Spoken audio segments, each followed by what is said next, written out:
आजकालच्या प्रत्येक पोराला वाटतं की मी बिझनेस करावा.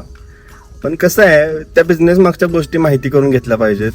आपल्या जवळचे जे बिझनेस करणारे लोक आहेत त्यांच्याकडे गेलं पाहिजे, त्यांना विचारलं पाहिजे तुम्ही हा बिझनेस कसा उभा केलाय, किंवा याच्या मागच्या अडीअडचणी काय आहेत, तुम्ही कसं हे चालू केलं, याच्यासाठी भांडवल कसं उभं केलं किंवा काय.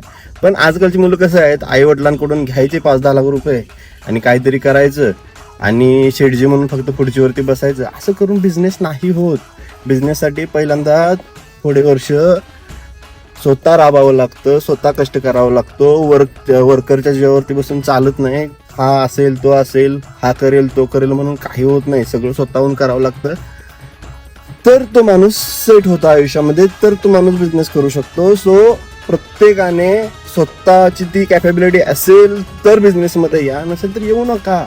कारण कसं आहे, आपल्या आई वडिलांनी खूप कष्टातून ते पैसे उभे केलेत. ओके, सो तुम्ही असेच ते वेस्ट करू नका, कारण त्याच्या मागे त्यांनी भरपूर घासले आहे त्यांच्या आयुष्याची. सो प्रत्येक पोरग्याने किंवा मुलगीने असू देत, आपापल्या आयुष्यात काय करायचं हे आधी ठरवा, त्यानंतर बिझनेसमध्ये या का स्वतःचं आयुष्य कसं सेट करायचं ते बघा. ओके.